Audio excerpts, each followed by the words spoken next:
오늘 저희들이 읽은 본문 말씀을 정리하면 이렇습니다. 바울과 실라 일행이 빌립보라는 지역에 가서 복음을 전합니다.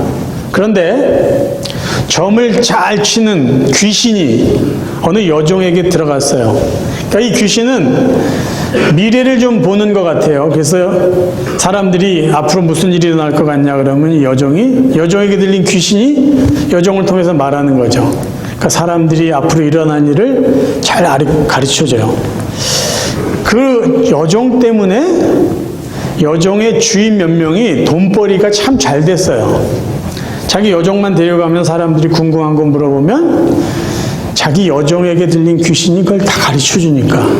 그래서 돈 버는 재미가 있었습니다. 그런데 바울과 실라 일행이 빌립보 지역에서 복음을 전하는데 이 귀신 들린 여종이 바울과 실라 일행을 따라다니면서 이런 소리를 하는 거예요.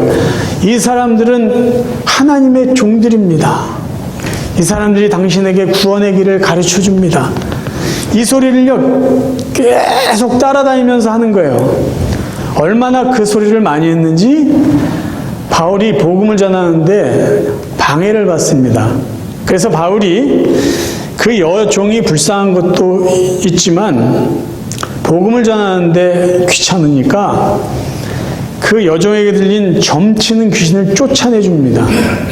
근데 거기까지는 좋았는데 그 여종의 주인들이 여종이 그동안 점을 쳐서 돈벌이를 했는데 점을 쳐줬던 귀신이 떠나고 나니까 자기 여종이 다른 사람들의 점을 쳐주지를 못하는 거예요. 그래서 돈을 못 벌게 됐어요. 그래서 화가 나서 그 로마 정부 관계자들한테 이 바울과 실라를 고소를 하는 거예요. 이 사람들이 유대인인데 남의 동네 와가지고 이상한 말을 전하고 이 지역을 어지럽힙니다. 그 말을 들은 그 지역의 이제 재판관 정도 되는 사람이 그러면 이 사람들을 막 매우 매를 많이 치고 감옥에 가둬라. 그렇게 명령을 합니다. 그래서 바울과 실라가 복음을 전하다 말고 많이 얻어맞은 다음에 감옥에 갇히게 돼요. 그리고 감옥에 갇힌 후에 밤에 일어나서 기도하고 찬송한 다음에 거기 있는 간수와 또 그의 가족에게 예수 그리스도의 복음을 전해서 그들을 구원받게 해준 그 이야기입니다. 그럼 여기 바울과 실라 입장에서 우리가 이 상황을 이해한다면 그들은 억울하잖아요. 뭐 나쁜 일 하다가 뭐 잡혀가지고 감옥살이를 한 것도 아니고 하나님이 원하시는 복음을 전했는데 그 와중에 사람들에게 고소를 당하고 매도 맞고 감옥에 갇히게 됩니다. 참 억울한 일이에요. 그러면 하나님이 원하시는 일, 하나님이 기뻐하시는 일을 했음에도 불구하고 왜 이런 사도들에게 또 사람들에게 고난이라는 그런 아픔이 생길까요? 여러분, 고난에 대해서 우리가 이해해야 될 한 가지가 있어요. 하나님이 기뻐하신 일, 또 하나님이 원하시는 삶을 살았음에도 불구하고 그런 사람들에게도 고난이 있습니다. 왜 고난이 있을까요? 고난이라는 것은 모든 사람들에게 피할 수 없는 삶의 일부분이에요. 그래서 우리가 고난을 이해할 때 고난이라는 것을 가지고 내가 신앙생활을 잘하고 있는가, 내 믿음이 좋은가, 하나님이 나를 사랑하시는가 이런 것을 평가해서는 안 된다라는 것이에요. 그러니까 고난은 우리들의 영적 생활을 평가할 수 있는 기준이 될 수가 없습니다. 쉽게 말해서 내가 선한 일을 하고 하나님 기뻐하시는 일을 많이 하면 나는 아프지도 않고 건강해야 되고 나는 편안한 삶을 살아야 돼. 근데 그렇지 않아요. 반대로 하나님을 믿지도 않고요. 하나님이 원하신 일을 하지 않았음에도 불구하고 그런 사람들은 몸이 아프거나 어렵게 살거나 가난하게 살지도 않는다라는 것이에요. 그러면 이제 하나님이 원하시는 그런 일을 하던 바울과 실라 일행이 그들이 원하지 않는 고난을 당했습니다.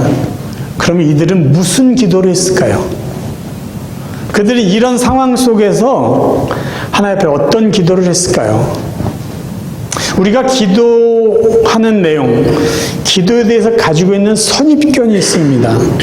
자, 한번 본문을 다시 봅니다. 바울과 실라가 매를 많이 맞았어요. 감옥에 갇힙니다.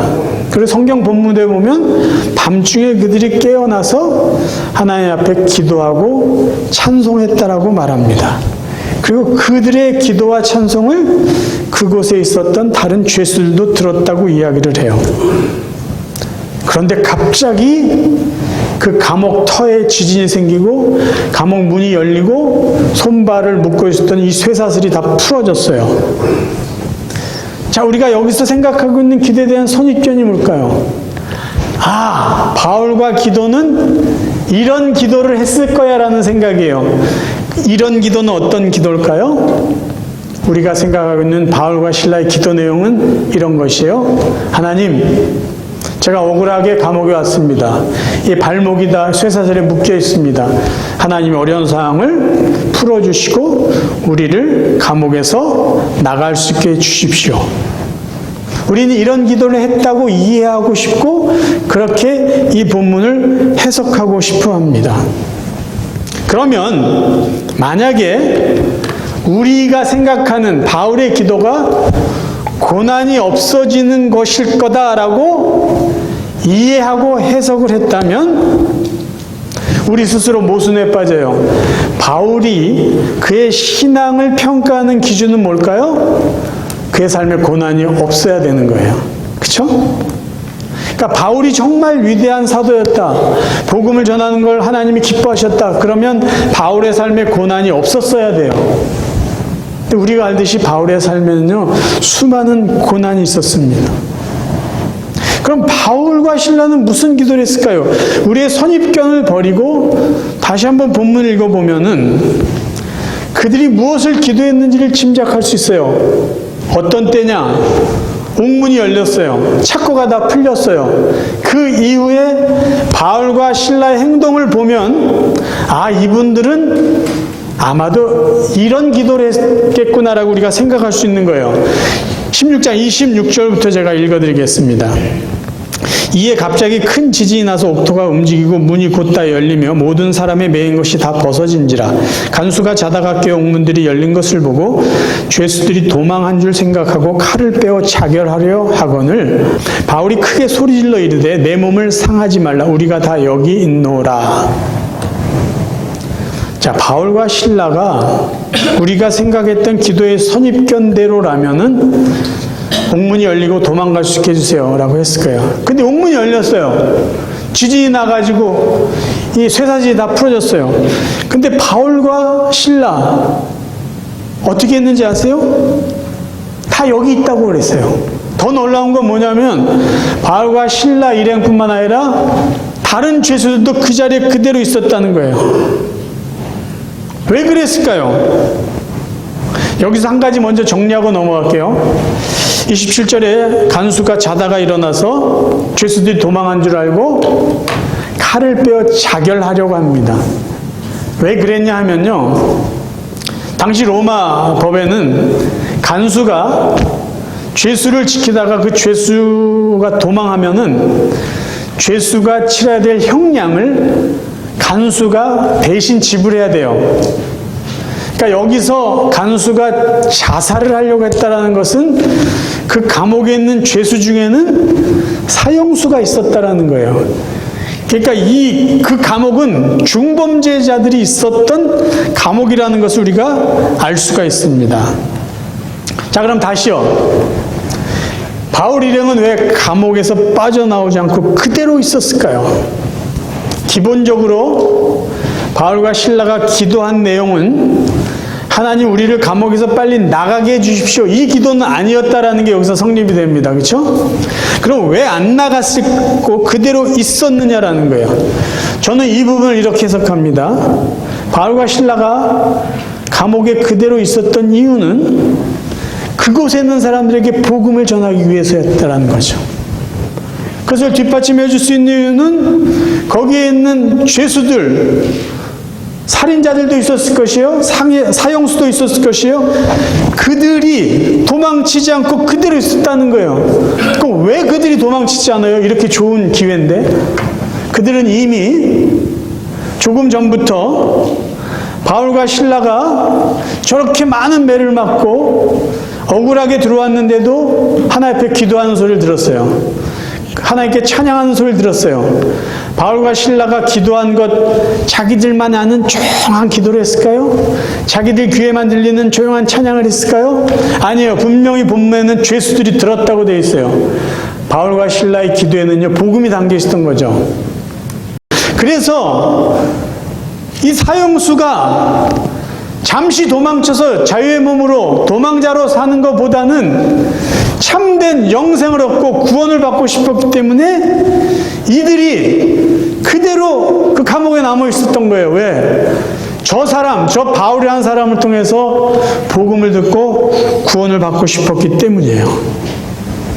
그들이 이미 바울이 기도하면서 전했던 복음에 감동을 받고 있었다라는 것이에요. 이런 경우를 한번 생각해 볼까요? 만약에 바울과 실라가 그들이 기도하고 찬송했는데 지진하고 옥문이 열렸어요. 할렐루야 소리를 외치고 그 감옥을 뛰어나갔다고 생각해 보세요. 그러면 간수가 복음을 듣고 구원받을 수 있었을까요? 그의 가족이 구원받을 수 있었을까요? 그곳에 있던 죄수들이 복음을 듣고 구원받을 수 있었을까요? 바울과 실라가 기도한 내용은 우리가 갖고 있는 그 내용과 전혀 다른 기도였다라는 것이에요. 바울과 실라는요, 무엇을 위해 죽어야 될지 그들의 인생의 목적이 분명했던 사람이에요. 그렇기 때문에 그들은 무엇을 위해서 살아야 될지 그 삶의 목적도 분명했던 사람들이에요. 만약에 바울과 실라가 억울하다, 하나님 너무하시네요, 내가 그래도 하나님 기뻐하시는 일을 하다가 열심히 살았는데 아니 왜 우리가 매를 맞아야 됩니까? 왜 이런 옥에 갇혀야 됩니까? 그러고 그 죄수들이 있는 데서 불평하고 짜증 부리고 하나님 빨리 여길 벗어나게 해주세요. 그런 식으로 기도하고 있었다면은 그 죄수들이 그 자리에 남아서 바울의 말을 들으려고 했겠냐라는 것이에요. 여러분 생각해 보세요. 왜 저희들은요, 고난 중에 하는 기도가, 그래서 고난 중에 받아야 되는 기도 응답이 단순히 고난이 없어지는 거다라고 생각하시냐라는 거예요. 고난이 있어서 내가 기도합니다. 근데 그때 드리는 기도는 왜 이 고난이 빨리 없어지는 겁니다 라고 우리는 생각하고 기도하냐라는 것이에요. 우리가 그렇게 생각하고 기도하는 이유 중에 아주 중요한 이유 하나는 뭔지 아세요? 우리 기도의 출발점이 문제에 있기 때문이에요. 우리는 항상 기도를 언제 시작하냐면요, 문제가 있을 때, 염려가 있을 때, 해결해야 될 어떤 거리가 있을 때 우리는 그때 기도를 시작해요. 근데 이 기도의 한계는 어디에 있냐? 문제가 없으면 기도하지 않아요. 그러니까 우리는 기도 제목이 뭡니까 생각하면 걱정거리요, 아픈 거예요, 당장 뭔가 해결돼야 될 거예요. 근데 여러분 보세요. 성경은요, 쉬지 말고 기도하라고 그래요. 그럼 만약에 우리가 성경 말씀대로 쉬지 않고 기도하려면요, 우리 삶에는 쉬지 않고 문제가 있어야 돼요. 근데 하나님은 우리를 그렇게 인도하시지 않으세요. 그럼 우리의 기도가 어디에서 시작이 돼야 쉬지 않고 기도할 수 있을까요? 하나님과의 교제예요. 하나님과의 만남. 그 자체가 목적이 되어야지 쉬지 않고 우리는 기도할 수 있게 된다는 것이에요. 하나 더 우리가 생각하고 싶은 것은요, 기도 응답에 대한 오해를 우리가 갖고 있어요. 이 기도 응답에 대한 오해의 예를 야곱의 기도를 통해서 한번 살펴보겠습니다. 먼저 창세기 32장 내용을 읽어드릴게요. 야곱은 홀로 남았더니 어떤 사람이 날이 새도록 야곱과 씨름하다가 자기가 야곱을 이기지 못함을 보고 그가 야곱의 허벅지 관절을 치매 야곱의 허벅지 관절이 그 사람과 씨름할 때 어긋났더라. 그가 이르되 날이 새려하니 나로 가게 하라. 야곱이 이르되 당신이 내게 축복하지 아니하면 가게 하지 않겠나이다. 그 사람이 그에게 이르되 네 이름이 무엇이냐? 그가 이르되 야곱이니이다. 그가 이르되 네 이름을 다시는 야곱이라 부를 것이 아니요 이스라엘이라 부를 것이니 이는 내가 하나님과 및 사람들과 겨루 이기었음이니라. 31절을 보면요. 그가 분이엘을 지날 때에 해가 돋았고 그의 허벅다리로 말미암아 절었더라. 이 내용은요. 야곱이 삼촌 라반 집에서 떠나 고향으로 가는 도중에 형 에서를 만날 생각을 하니까 불안해요. 형의 장자권을 빼앗고 아버지를 속여서 장자의 축복을 받고 도망쳤잖아요. 그래서 잘못하다가 형한테 맞아 죽을지도 모른다는 그 불안함 때문에 모든 가축을 보내고 가족을 앞서 보내놓고 자기는 불안한 마음에 가지를 못하는 거예요. 그래서 야복 강가에서 하나님께 기도하는 그 내용입니다. 근데 이때 어떤 일이 벌어지냐. 하나님께서 보낸 천사와 야곱이 막 씨름을 해요. 야곱이 막 나를 축복해달라고 막 붙잡고 늘어지니까 그 천사가 야곱의 허벅지, 이 엉치뼈죠. 여기 관절을 어긋나게 해서 결국은 31절에 우리가 보듯이 야곱은 절뚝절뚝 걸으면서 형 에서를 만나러 가게 됐다라는 이야기예요. 하나님께서 본문 31장 24절에 보면 어떤 사람을 보냅니다. 이 어떤 사람은 하나님께서 야곱을 돕기 위해서 보낸 천사로 이해하시면 됩니다. 그럼 왜 하나님은 야곱에게 또 야곱을 돕기 위해 이 천사를 보내주셨을까요? 야곱이 하나님 앞에 그렇게 기도했기 때문에 하나님이 야곱을 도와주려고 천사를 보낸 거예요. 이 사건 이전 32장 11절 12절을 쉬운 말 성경으로 제가 읽어드릴게요. 주님, 제 형 에서의 손에서 이 몸을 구해 주시옵소서.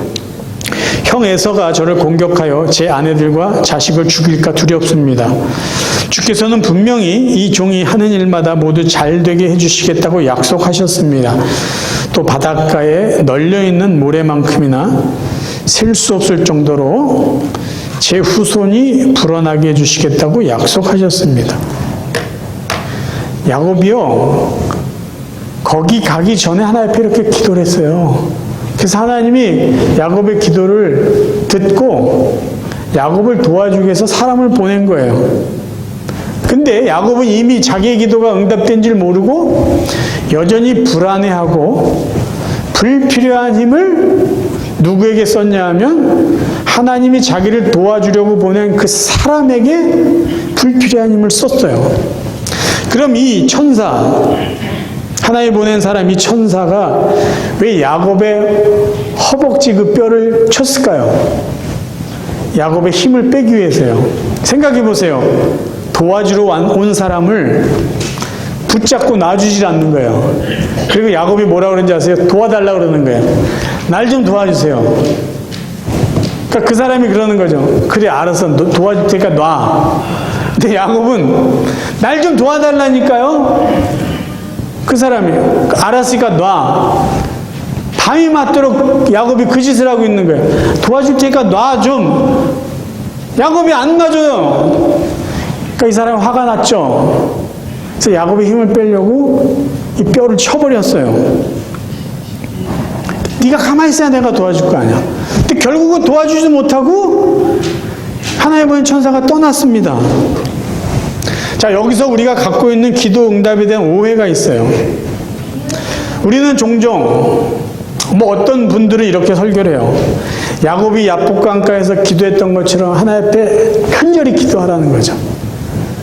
예, 매달리고 기도하라는 거예요. 우리도 급한 일이 생기면 이렇게 기도해요. 하나님, 정말 큰일이 났습니다. 큰일 났어요. 이거 해결해 주시지 않으면 저 죽을지도 몰라요. 아주 큰일이에요, 큰일. 제발 하나님 빨리 해결해 주세요. 제 답답해 죽을 것 같아요. 하나님밖에 해주실 분이 없어요. 이렇게 기도를 해요. 그래서 어떤 사람은요, 더 간절하게 기도하려고 밤을 새워 기도해요. 그래서 밥도 안 먹고 기도해요. 목이 쉬라고 터지게 기도를 해요. 근데 나중에 보니까 해결이 됐어요. 그럼 그런 분들이 꼭 간증하는 게 있어요. 뭔지 아세요? 제가요, 하나님 앞에 이렇게 매달려서 기도했더니 하나님 저희 기도를 정말 기가 막히게 이루어 주셨어요. 여러분, 이분의 말이 맞는 말이에요? 틀린 말이에요? 반은 맞고 반은 틀립니다. 왜 그런지 아세요? 우리의 기도에 대한 하나님의 응답은요, 기도하는 우리의 태도나 방법에 의해서 결정나는 것이 아니에요. 내가 다른 사람보다 더 목소리를 크게 내서 기도했기 때문에 응답이 됩니까? 내가 다른 사람보다 더 오래 했기 때문에 다른 사람보다 더 빨리 응답이 될까요? 내가 다른 사람보다 더 밥을 많이 굶고 기도해서 내 응답이 더 큰 응답이 올까요? 그렇지 않습니다. 기도 응답은요, 기도하는 사람에 의해서 결정나는 게 아니라 기도를 들어주시는 하나님의 사랑에 의해서 결정나는 거예요. 그러니까 만약에 우리가 이 야곱의 기도, 이 기도를 잘못 이해하면요, 어떤 하나님이 되냐면, 하나님은 야곱의 기도를 별로 들어주고 싶은 분이 아니에요. 야곱을 도와주고 싶은 분이 아닌데, 야곱이 하도 간절하게 빌고 때를 썼기 때문에 할 수 없이 야곱을 도와주는 하나님이 성립이 되는 거예요. 그러니까 우리가 기를 쓰고 기도해서 하나님이 응답 주셨다는 것은 잘못 표현되면요, 하나님은 저희 기도를 들어주고 싶지 않은데 제가 너무나 불쌍할 정도로 기도해서 하나님이 마지못해 억지로 도와주시는 분이 될 수 있다는 것이에요. 이게 기도에 대한 오해라는 거예요. 여러분, 하나님은요, 야곱을 처음부터 돕기로 약속하셨어요. 야곱과 계속해서 함께 하셨던 하나님이에요. 하나님은요, 야곱이요, 아버지 집, 고향을 떠날 때도 내가 너와 함께 하겠다고 약속했고요, 삼촌 라반 집을 떠나기 전에도 하나님이 먼저 너 고향으로 돌아가라라고 말씀하신 분이에요. 성경 구절을 읽겠습니다. 창세기 28장 15절. 내가 너와 함께 있어 네가 어디로 가든지 너를 지키며 너를 이끌어 이 땅으로 돌아오게 할지라. 내가 네게 허락한 것을 다 이루기까지 너를 떠나지 아니하리라 하시니라. 이 말씀은요, 야곱이 아버지 집을 떠난 첫날 밤 광야에서 하나님이 야곱을 찾아가셔서 약속하신 말씀이에요. 그 다음에 31장 3절, 여호와께서 야곱에게 이르시되 내 조상의 땅 내 족속에게로 돌아가라. 내가 너와 함께 있으리라 하시니라. 이 말씀 듣고 야곱이 떠난 거예요. 가라고 하신 분, 함께 하시겠다는 그분의 말씀을 믿어야 되는 것이 야곱이 가져야 됐던 믿음이에요. 자, 이 본문에서 더 중요한 것이 있어요. 야곱이 천사를 붙잡고 기도한 결과는 뭘까요? 기도 응답의 결과는 뭐예요? 불구자가 된 거예요. 이게 정말 야곱이 원했던 기도였을까요? 야곱이 원했던 기도는 우리가 이렇게 생각할 수 있어요. 형을 만났을 때 맞서서 싸울 수 있는 용기가 있던가, 아니면 형을 만났는데 도저히 형하고는 뭔가 결례가 안 될 것 같으니까 빨리 도망칠 수 있는 무슨 건강한 다리를 주던가. 근데 지금 야곱이 불구자가 돼요. 다리를 절어요. 그러니까 야곱은요, 이 몸 상태를 가지고는요, 형하고 어떤 정상적인 그런 상대를 할 수가 없어요. 이게 정말 야곱이 원했던 기도였을까요? 기도 응답의 오해 중에 하나는 뭐냐면요, 기도 응답은 내가 원하는 것이 그대로 이루어져야 된다라고 우리는 생각하고 있다는 거예요. 야곱은요, 야곱이 기도한 대로 되지 않았어요. 야곱은 야곱이 기도하지 않은 대로 응답이 됐어요. 기도 응답은 어떻게 이루어지냐? 내가 원하는 것이 이루어지는 것이 아니라 나에게 필요한 것이 응답됩니다. 그게 하나님의 사랑이에요. 자, 이제 다리를 절면서도 형을 만나기 위해서 당당히 걸어가는 야곱의 모습에서 우리가 발견할 수 있는 게 있어요. 그건 뭐냐면 야곱의 믿음입니다. 믿음. 이게 왜 믿음이냐면요, 야곱이 기도를 하고 다리를 절면서 깨달은 게 있어요. 그게 뭐냐면, 하나님이 여전히 나와 함께 하시구나. 하나님이 이미 나의 기도를 들어주셨구나. 그래서 깨달아요. 그래서 이제 내가 이 불편한 몸일지라도 하나님은 나와 함께 하시고 내 기도를 들어주시고 나의 필요를 채우시다는 분을 분명히 믿었어요. 그래서 그가 절뚝거리면서 걸었던 것은 자포자기하는 모습이 아니라 온전한 믿음의 모습이에요. 이제는 더 이상 나의 잔꾀를 갖고 살지 않겠다. 내가 기를 쓰고 불필요한 힘을 들여서 기도하는 이 나의 모습으로 살지 않겠다. 하나님이 약속하신 말씀, 그것을 그대로 이루어 주시는 그 하나님을 믿고 믿음으로 살겠다라는 것이에요. 그래서 그는 절뚝거리면서도 당당하게 형 에서를 만나러 갈 수 있었던 것이에요. 사랑하는 성도 여러분, 기억하실 것이 하나 있어요. 하나님께서 저와 여러분들에게 부정적인 일을 허락하실 때는요, 반드시 긍정적인 목적을 가지고 계십니다. 그걸 믿으세요. 그래서 여러분, 부정적인 일이 생길 경우에요, 힘든 일이 생길 때, 하나님이 이를 통해서 내게 더 좋은 일을, 더 선한 일을 이룰 것이라는 것을 믿고 기도하셔야 돼요. 어떻게 기도하시냐면요, 힘을 빼고 기도하셔야 돼요. 믿음으로 기도하는 사람은요, 힘을 빼야 돼요. 믿음으로 기도한다고 하면서 불필요하게 힘을 쓰고 기도하는 것은요, 그건 믿음이 아니라 불신일 수 있기 때문이에요. 무슨 기도를 해야 될까요?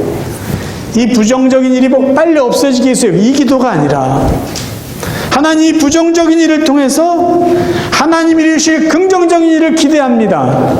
내 고난보다도 더 선한 일을 이루실 것을 제가 믿습니다. 그 일을 이루어 주옵소서. 그 하나님의 뜻을 나의 삶을 통해서 이루어 주옵소서. 그렇게 기도해야 된다는 거예요. 그럴 때 우리의 기도는요, 계속 이어질 수 있어요. 계속 이어질 수 있어요. 여러분 삶 가운데 앞으로 계속해서 힘든 일은 생길 거예요. 어려운 일은 생길 거예요. 몸이 불편한 일도 있을 거예요.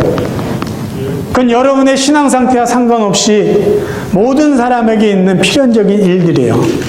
하지만 그 과정 속에 우리가 믿음의 사람이라면 해야 될 일이 있어요. 여전히 함께 하신 하나님, 여전히 우리의 필요를 아신 하나님, 여전히 우리를 사랑하시는 그 하나님께 믿음으로 기도하는 것이에요. 하나님, 나를 통해서 하나님 뜻을 이루어 주옵소서. 그런 기도를 통해서 하나님과 함께 하심을 다시 한번 경험하시고 여러분의 삶을 통해서 하나님의 뜻을 이루어 가며 살아가시는 복된 성도들 되시기를 주님의 이름으로 축원합니다.